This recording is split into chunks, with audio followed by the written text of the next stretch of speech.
Hello, friends, and welcome back to Once Upon a Story with the Detroit Public Library. I'm your host, Miss Allison from the Sherwood Forest Branch.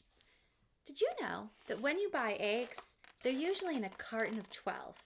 This is called a dozen. In today's story, we are going to read about one egg from that dozen. And it's a very good egg.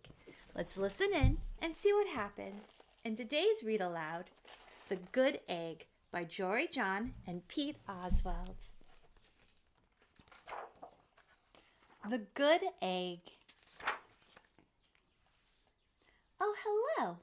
I was just rescuing a cat. Know why?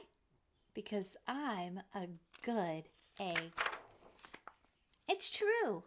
I do all kinds of good things like I'll carry your groceries, I'll water your plants, I'll change your tires, I'll paint your house.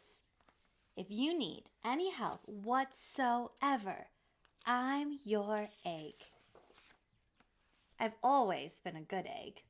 It's been this way from the start, even in my earliest days back at the store. There were dozens of us living together under one recycled roof. There was Meg and Peg and Greg and Clegg and Shell and Shelley and Sheldon and Shelby and Egbert and Frank and other Frank. The other 11 eggs weren't on their best behavior. They weren't exactly good. They ignored their bedtime.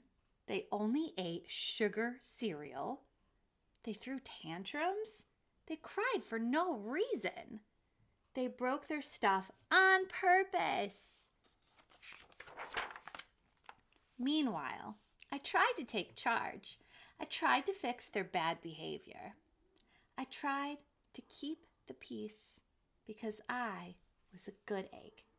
A very good egg. Nobody seemed to care, though. Every night, I was exhausted. My head felt scrambled. Then, one fateful morning, I noticed some cracks in my shell. They were everywhere. My doctor said it was from all the pressure I was putting on myself, the pressure of making sure everyone was as good as me. I was cracking up, literally. Something had to change. I'd had enough.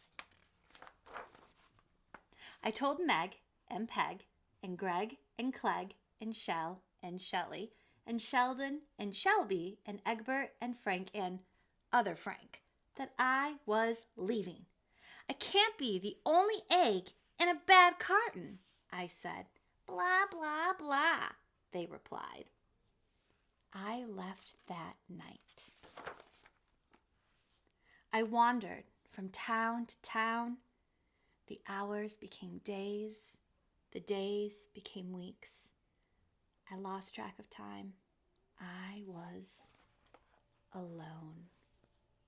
Out there, on the road, under the stars, I really tried to focus on myself and what I needed. I took walks. I read books.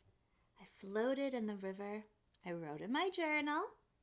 I found simple moments to be quiet. I breathed in. I breathed out. I even started painting. For once, I found time for me. And guess what? Little by little, the cracks in my shell started to heal.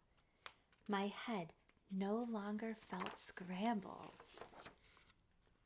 I started to feel like myself again.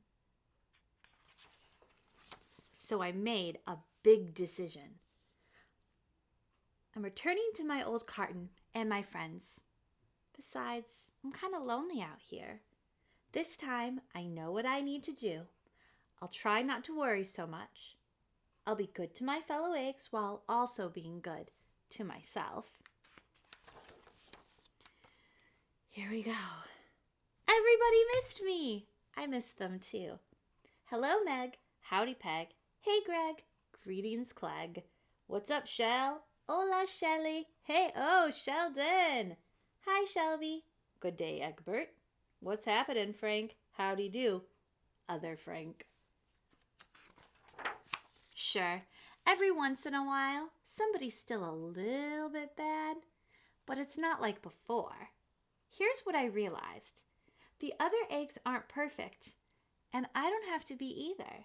I'm okay with that. Yep, the old carton is back together. We're a solid dozen again. It's good to be home.